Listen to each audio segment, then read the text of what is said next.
Hello, viewer, and welcome to Nostalgia. That's right, we're going back in time. PC gaming since 1873, I guess. It sure does feel that ancient. I'm in the process of converting this channel into a new brand of gaming with the boys. But before I make the final step, flipping the page to a new chapter, I wanted to take one more dive into a Minecraft world that never saw the light of day on this channel. If you look back over 10 years ago, we started this channel as Delta Zero Squad Gaming. I know, so many words and originality there. It is absolutely mind-boggling to me, the changes that have happened to online videos and content over the last decade. Growing up on YouTube was like the Wild West, and you could pretty much upload and do anything you wanted. I mean, you still can in some capacity, but you never know what's going to take off and what's going to be the next big thing, what's going to go viral. I still can't believe my lasting legacy and most viewed thing is a stupid Minecraft knockoff indie game about a ladder. It's kind of crazy how it suddenly just started to take off and then subtly extinguished like a fire. That particular video has been pretty dormant in the last few years after it hit 100K. But in the early days, we tried so hard to mimic a production company named Rooster Teeth, which I'm sure many from the early 2000s internet era are familiar with. And even they did not stand the test of time as things began to catch up with them, including a multitude of other factors that I'm not going to get into. Though they may have been the first ones to streamline online video gaming, in my opinion, they certainly are not as popular now. And why am I bringing this up? Well, again, we followed that formula. Their Minecraft stuff at the time was huge. And everyone watching it just, I feel, wanted to be a part of it. We created a whole world where we were going to continue playing and making videos, and then things just got weird. It was like sophomore year of high school. We just wanted to drop it all and move on. Most of us ended up joining a multimedia course in school, and we just decided to focus on that instead. Even though we'd spend a lot of time building this world, we just never used it. So, I'm going to take a trip down memory lane. Though everyone else featured on this channel may not share my views and passions for the hobby of making videos, I certainly still like to capture the moments and share them around. Anyway, there's your history lesson on me. Let's take a look at the world of Delta. Alright, so as with every 360 map that started, at least once it got to a certain point, you started with a village. And I hope it goes without saying we're already in nostalgia, because, the music of Minecraft itself instills nostalgia. It was just created for nostalgia, I think. At least that's what I feel when I get to it. So this is the first road we made that was gonna be the main road of our residence. I believe we named it Brick Road, that came up to our Delta Tower here. Yep, there it is, Fetter's house, 6969. Very, very mature high school kids we were. Yeah, just simple houses. We all had little mailboxes and stuff. Nothing too crazy. Taking a look at the inside, we can actually see that's what the whole world map looked like. I feel like these smaller, square world maps worked really well. I don't really know how good world maps work in PC. I haven't played it a whole lot. But I also feel like this inspired how we made our D&D maps. Stuff like that. Who even knows what was going on in here? A chicken factory of some sort, I guess. And just standard upstairs is my patented standard house, Freeman's house. It was always Freeman Land, was my other map, my other world. all of these, like, worlds, I kind of remember we had this idea that they all were different continents. So that comes into the play of the D&D style worlds we make, too. I always had the patented giant Fs everywhere, because I was just so original with my last name. And it's just... Fetters is cool. Yep. This is, like, kind of the stuff I'm talking about. Is that there's just all these random signs posted everywhere.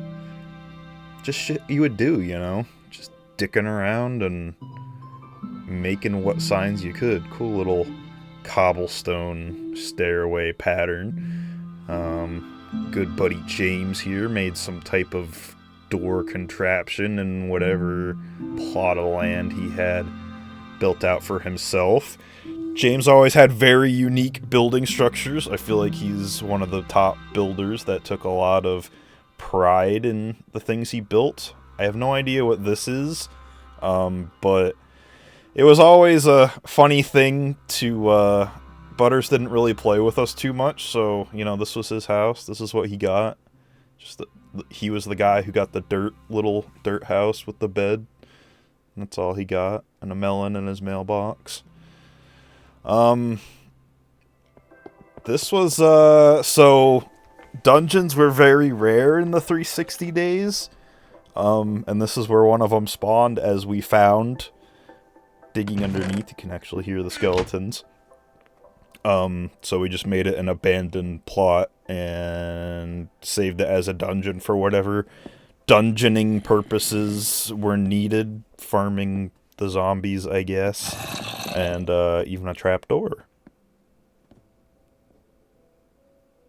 Which is cool. Connor even got in on this eventually. Again, good old high school maturity. A good old diamond dick that he lived inside of.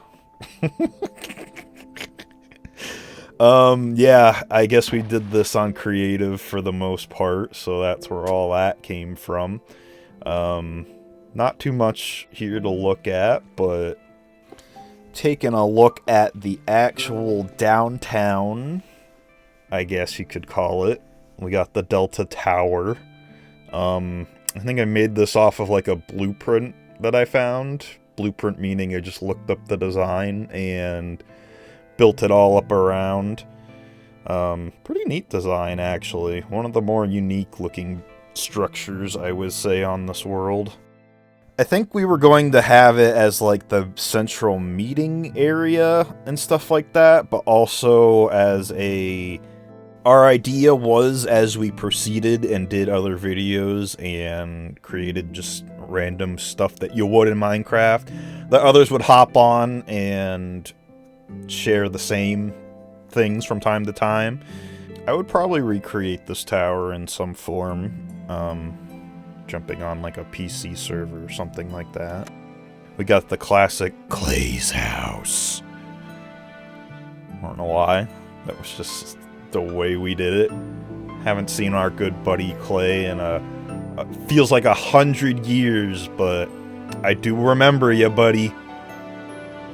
It's got a good overview of Delta Inc., which we will discover more of what's going on there as we proceed. We also had a bunch of like little shops and stuff like that. I don't really know why, because we would just build everything in creative. But the idea behind it was we would use gold as a currency, I guess. And you'd come up here and buy whatever building materials, which we had stocked through creative. I think that was kind of the idea behind it. Just something to keep us busy and entertained. Across the street from that, we've got Chad's wonderful redstone emporium. I don't remember the exact terminology for it. And I don't really know why it, like, Chad's thing was just redstone. I guess because he was the only one who bothered trying to figure out the whole wiring behind it. And he actually ended up becoming an engineer. So it makes sense if you think about it. He was the redstone engineer guy. Across the way, we actually had another little village close that we paved, like, gravel roads out to. And in that definitely does not look like a village thing. That was made by somebody as a smithy, I believe. That's kind of what it looks like. I didn't actually go in there. And then you got all these, like, wacky contraptions around that I don't really remember what they do. If anyone can tell me what the heck this does, and just prove that you watched the video, go ahead and comment. Because I have no idea. I think it was like a stone maker of some sort. I'd seen a few built at one point or another, but I can tell you I never used this. So I have no idea what it's for.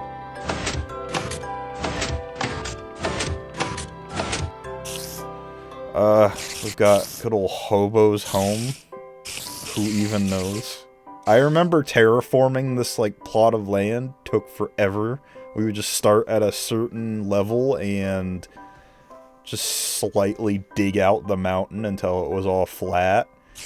And then, interestingly enough, we got these drunk spiders here coming out of the end of the road pub. Very symbolic of the end. And look, we've got an Enderman. He's just chilling forever at the end of the road pub. How very nice. Alright, flying over to one of the more greater spectacles I ever created. It was a giant Chad. And no, our friend Chad never really, at the time, was the definition of an internet Chad, but I guess he also became that as well. Enough to the fact that I made a giant version of him as his Minecraft skin for whatever reason. With functionality, he's got chickens in his legs, or his feet, so that he can go really fast and fly. Fetters is the bomb, is always stuck in his head. And there's his brain. So I guess we know why he thinks certain ways of Fetters, because Fetters wrote little sweet nothings in his head.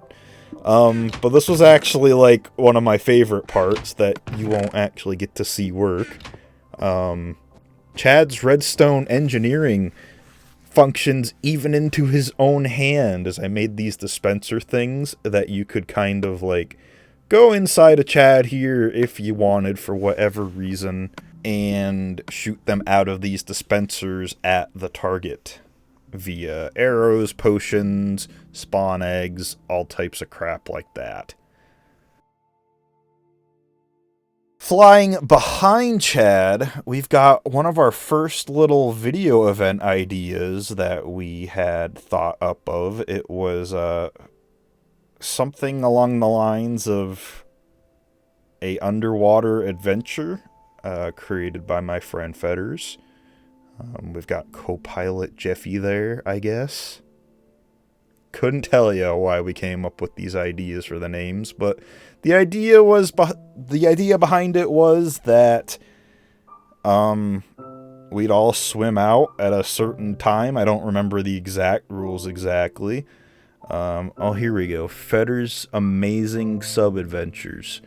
Yeah, so we would swim out here for whatever reason out of the same thing. Maybe there was a timer or something. But you had to find all these hidden chests and collect them. And I think it would divulge into a fight. You'd have to try to bring it back to the sub in order to score points or something like that. And these chests were hidden all around with some type of reward in them. This world also featured a mushroom biome and various other random things like this quarry around. Then we get to our nether portal, which was actually inspired, I believe, by Corridor Digital's Minecraft stuff. It was like the long trek up into the nether portal.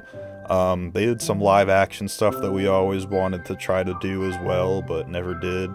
But it serves another purpose as well. This, I think, is actually an homage to our first map, Hellgate Shadowfall. One of the maps that we spent our most time in ever and built an insanely huge city that was unfortunately lost in some type of hard drive transfer from an Xbox 360 arcade, those ancient looking hard drives. The nether in the 360 edition was very small and limited. I think it was like a half of the size, or maybe like a quarter of the size of the overworld, and then it would just be met by this giant bedrock wall, which you could proceed no further in. Now coming across to the Hall of Winds, we featured everyone who played on the map. Welcome to the world of Delta. We play Hall of Winds, in which each episode we'd go in here and put up little like monuments and stuff. This was our tower of pimps. We'd put up little monuments for the episodes in which the winner had won the game or whatever. So there's episode 6, Spleef, the Spleef Arena. Episode 7, our Castle Siege. Me and Chad winning that long endeavor. One of my first favorite type of things that we ever did. And again, doing the callback to Rooster Teeth, we did a playthrough of the Wool World, in which you would take a sheep, or try to get every dye of sheep. We actually did do the sub-adventures to some extent, I think. But I don't remember ever uploading the video, because I certainly don't find it anywhere in my archives. This is this video right now. This is the best of Minecraft. That is what you are watching. I had predetermined it. And finally, towards the end here, we're going to take a look at this Let's Build Armageddon, where we're going to switch up the teams, do another castle siege, but of course the other guys, other guys, never built their base to the full extent.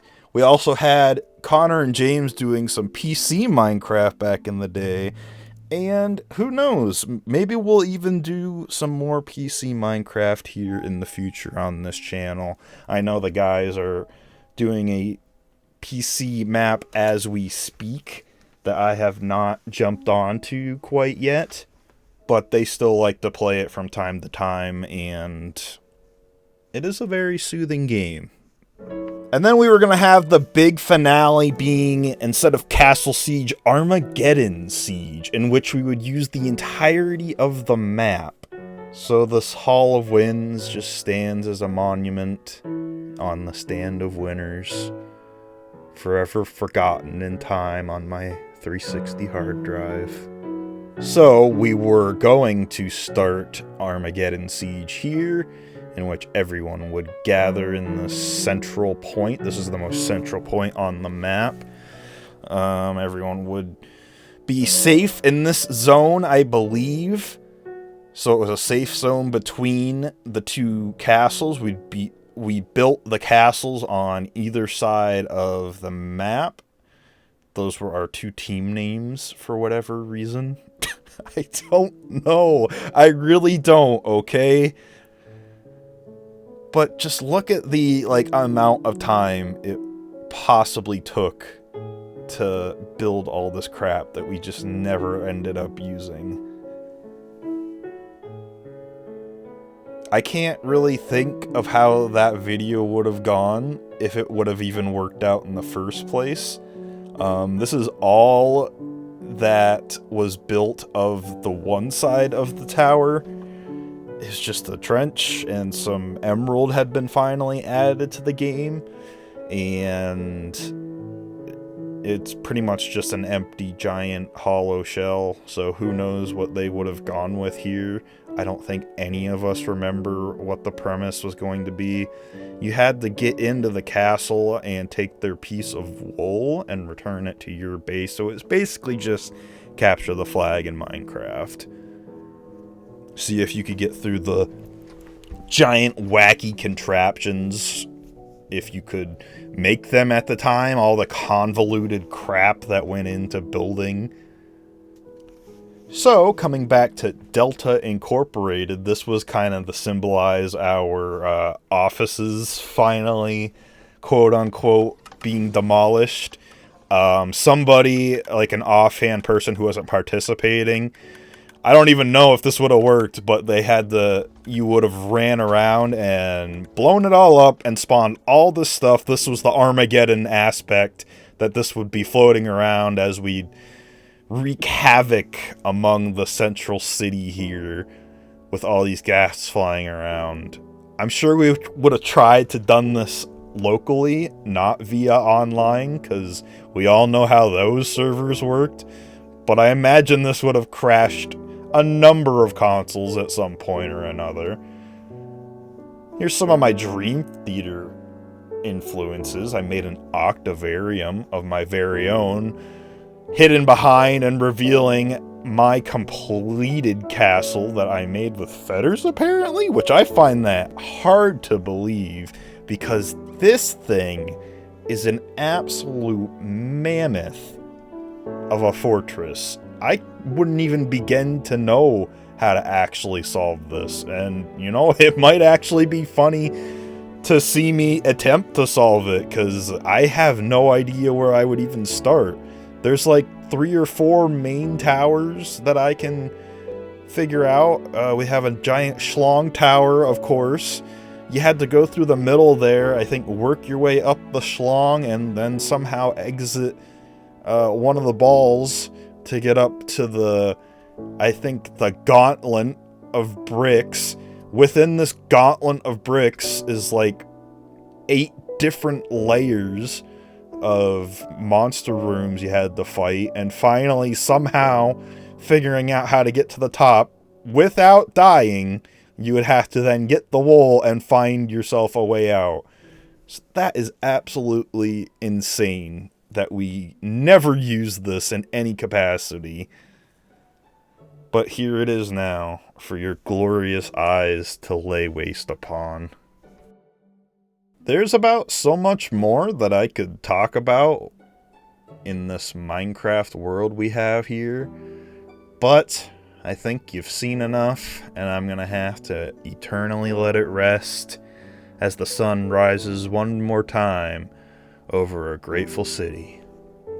So what's next for me then? I mentioned some gaming with the boys. I think that's what you can expect on this channel going forward. And to say it one last time and honor Delta's amazing memory, Freeman out.